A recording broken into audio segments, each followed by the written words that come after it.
Present arms!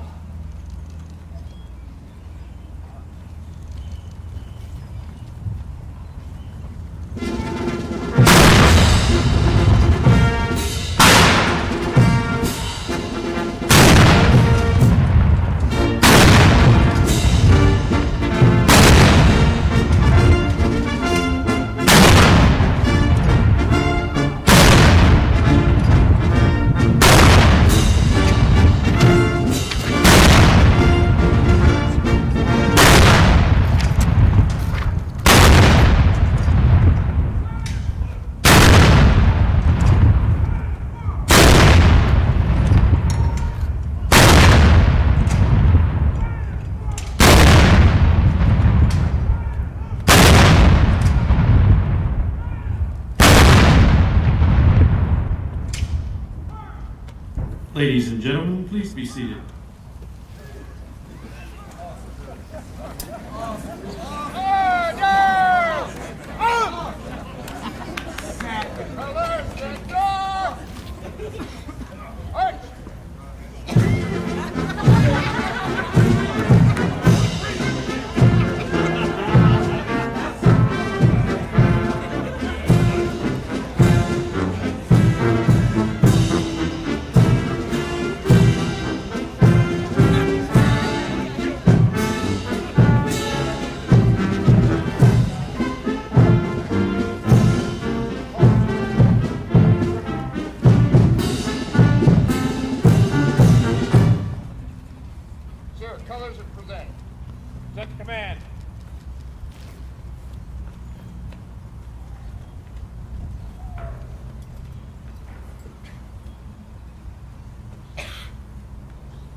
Ladies and gentlemen, please rise for the national anthem.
Ladies and gentlemen, please be seated.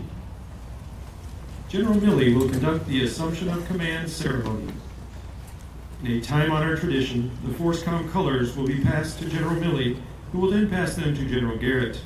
They will be assisted by the Command Sergeant Major Michael Grinston, U.S. Army Forces Command's Command Sergeant Major, and the Keeper of the Colors.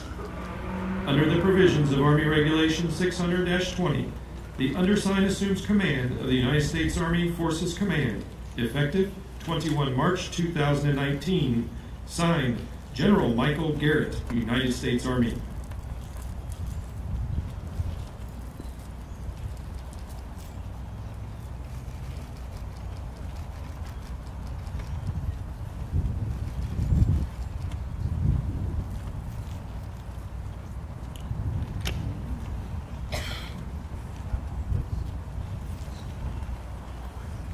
And look, at FORSCOM is an amazing command. And the units that you see here represented here today, and their function is really to train, prepare, and then eventually to deploy in defense of this great country of ours. They go around the world every day.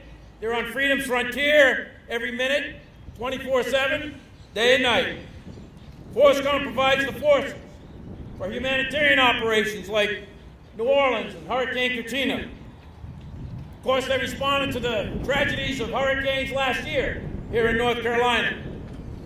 Outside the continental United States, FORSCOM provided the troops from the great 101st Airborne Division under Gary Valesky, now the Corps Commander for First Corps, to contain Ebola, the deadly virus in West Africa. And FORSCOM provided the soldiers to lead the recovery operations in Puerto Rico. Over the years, FORSCOM has provided the soldiers and the formations to lead combat operations and contingency operations in Grenada, Panama, Haiti, Bosnia, Somalia, Kosovo, Afghanistan, Iraq, and Syria. And there are many, many veterans of all of those campaigns and operations here today with us. FORSCOM has increased the quality and the rigor of training over the years, conducted at our training centers, which are critical to the readiness of our force. They've executed and implemented innovative force designs, such as the Security Force Assistance Brigades, to work with our allies and partners in the process of building our friends and allies overseas. And of course, they've done training and exercises for years and years and years, most notably things like EDREs that are called out of the blue. And in fact, there's one big one going on right now with 2nd Brigade, 1st Armored Division on a no-notice deployment to Europe. And the list goes on and on and on about what FORSCOM does. There's not enough time in a day to list all the accomplishments, all the contributions that Forces Command makes to our nation's defense. They provide the combatant commanders with trained, lethal forces to defeat the enemies of our country in close quarters combat. So everyone here recognizes that, and our nation owes a great debt of gratitude to the United States Army Forces Command. And today I want to particularly recognize, and although it's Mike Garrett's day, I want to recognize and thank Lieutenant General Laura Richardson.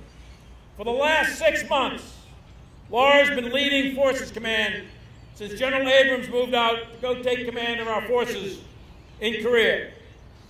Frankly, I didn't think she'd be in command for 6 months. I thought maybe a month or two and we'd get Garrett confirmed and everything would be good to go.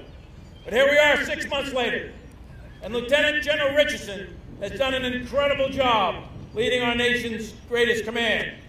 She has absolutely been superb. She's pushed the pace, she's pushed the envelope with training and EDREs and deployments and all the other various programs and initiatives that Forces Command has had on its plate that I just mentioned. FORSCOM under Laura Richardson has not missed a beat. And none of that's been easy, because Laura's a lieutenant general, and this is a full 4-star general command. Her peers, if you will, are full 4-star generals. Her bosses are all 4-star generals and secretaries. And none of that is easy when you're a lieutenant general. But Laura, I have to tell you that you hit it out of the park. And we thank you. We thank you for stepping in where the Army needed you and for doing an incredible job for 6 consecutive months. In a couple of months, you're going to leave here, leave Fort Bragg, and you're going to go take command of Army North. And we know that you're going to hit it out of the park down there as well. But for today, we want to thank you for your efforts here at Forces Command. Cool.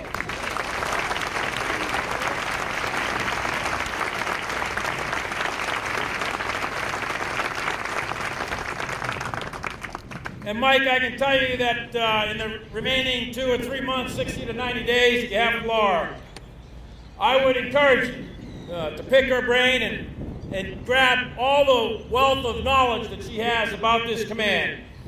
And I think you'll be better off for it, as we all have been better off for her service. And for FORSCOM, you, the command, are welcoming back an exceptional officer with a tremendous amount of experience both here at Bragg, across our Army, really across the Joint Force and Central Command. Mike Garrett, as our newest 4-star officer, is one of the most talented officers I have ever seen in 40 years of service. Mike's informal Army education really began under his father, sitting here before us, retired Command Sergeant Major Ed Garrett, who earned a Silver Star in Vietnam as he pulled 6 guys out of the line of fire, saved their lives. So Ed, thank you for all you've done for our nation.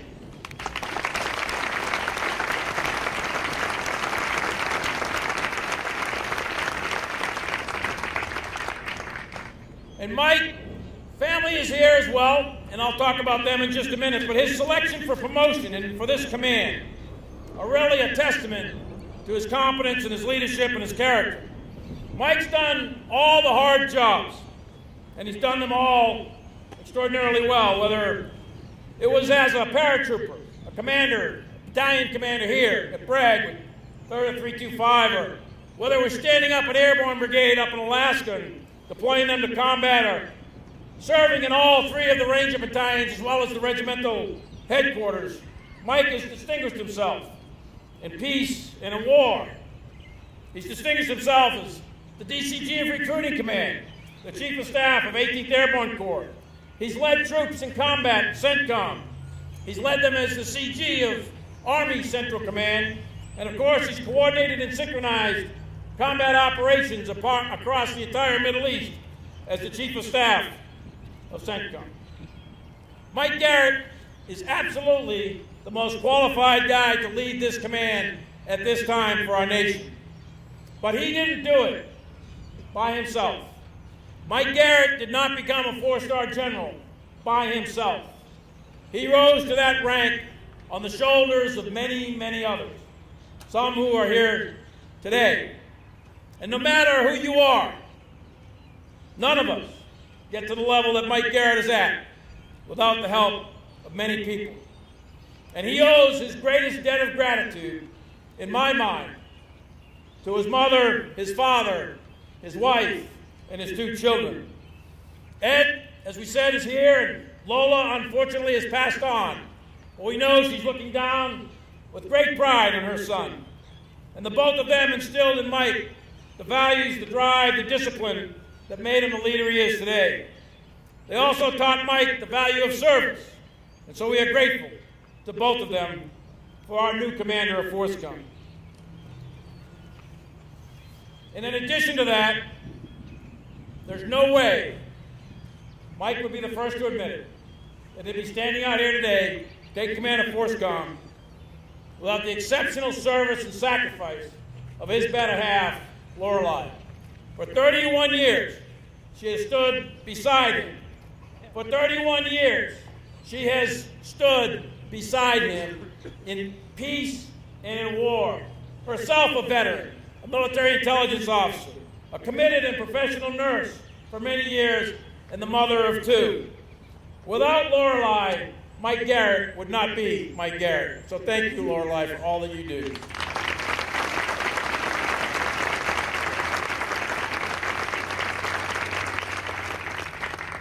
And I can tell you with 100% of certainty that, Mike, you would not be here either without the unconditional love and devotion of your 2 great children, who Samantha's with us today as an elementary school teacher. She's a wonderful young woman. She's a dedicated daughter. She's an exceptional person. And thank you for your devotion to your dad and your sacrifice over the years as a child of a soldier. And also, Mike's son, Mike Jr., who's currently down in the Florida phase of Ranger School. Keep our fingers crossed. Knock on wood, he gets a pass and go on his patrols. But we look forward to seeing him as a young infantry lieutenant. But without the 3 of you, Lorelei and Samantha and Mike, Mike wouldn't be here today. So thank you so much. The entire Garrett family, your sisters, your uncles, your aunts, your in-laws, the entire family, Mike, is what put you here on this field today, as well as all the sergeants, the NCOs, and your former commanders. You didn't get here alone. You know it, I know it, and we are all thankful to all of you for being here today. So, Mike, you're the right officer. You're the right officer to lead Forces Command, and we expect that you're going to lead it with distinction, as you have in every single job you've ever done in our Army. You're leading the most important command of our Army. The organizations you've led in the past have always excelled, and we expect no less from you in this assignment. May God bless you. May God bless Forces Command. And may God bless the United States Army and the United States of America. Army strong.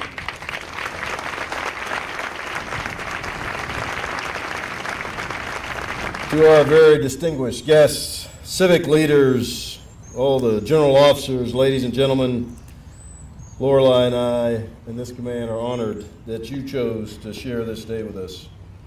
I too would like to extend a special welcome to General Mark Milley, our 39th Chief of Staff of the Army, General Retired James Lindsay, and General Retired Dan McNeil. To Fayetteville and the whole Fort Bragg community, thank you for welcoming us back. Lorelei and I and the whole family really enjoyed our time here from 2000 to 2003, and again from 2010 to 2012. And although I spent a lot of that time forward in Afghanistan and Iraq, we enjoyed our time here. To my old friends in the 82nd Airborne Division and 18th Airborne Corps, it is good to see you again. And to the 82nd Airborne Division Band, you are great, as always. And the reason we are really all here is the soldiers of United States Forces Command, represented by those great Americans standing before us. Let's give them another round of applause.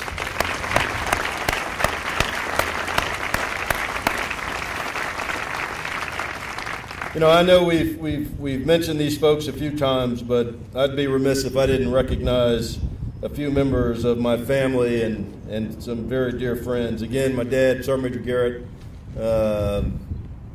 he is the reason that I am here, and I, like many sons, have spent my life trying to live up to my dad's expectations.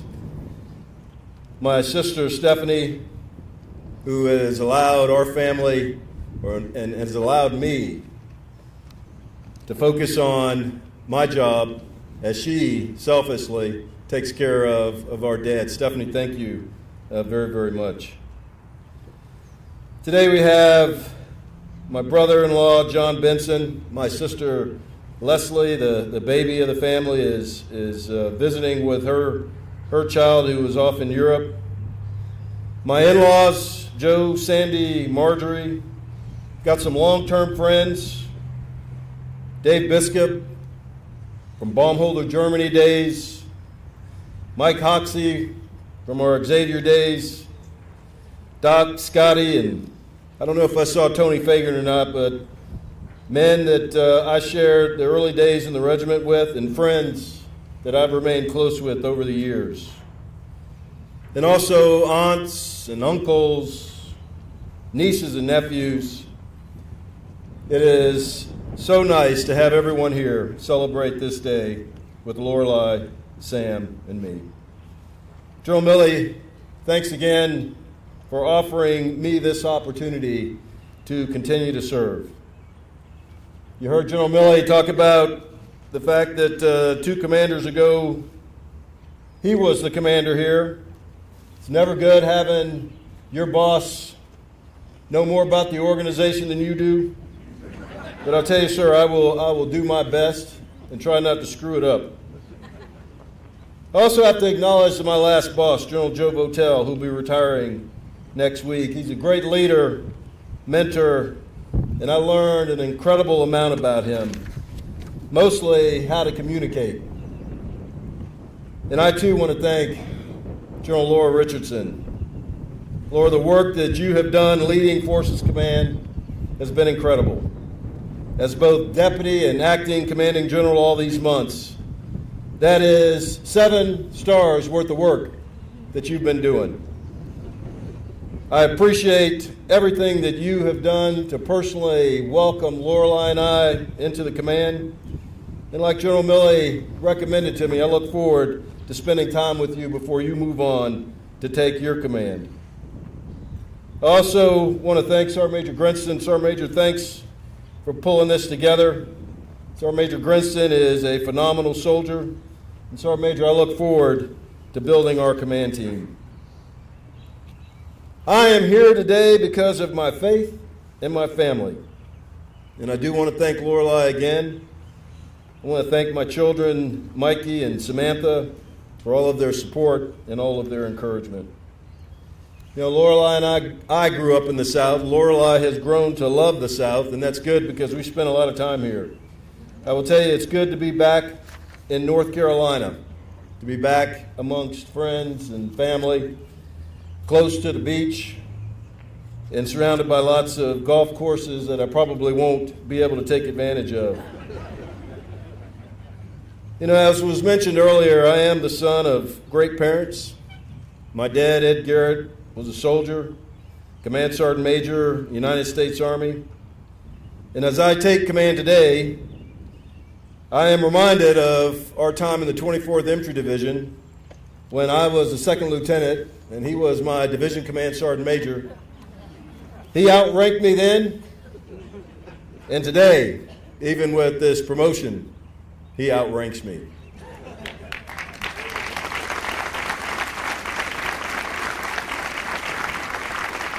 Now, there are some people here who know my father, and they know the example that he set each and every day for his units, for his NCOs, and for his family. And I hope that I live up to his standards and set the standards for my soldiers. And I'll know when it's time for me to go, when I can no longer do that. You know, my last two positions, as General Milley mentioned, were at CENTCOM and U.S. Army Central. So I've spent the last 6 years as the end user of FORSCOM soldiers and units. Those soldiers, those units have universally been well trained, well equipped, and well led. So I know firsthand the great work that FORSCOM does every day. FORSCOM has a great heritage from General Rogers, Croson, Powell, Ellis, McNeil, Milley. I will do my best to live up to those great American heroes.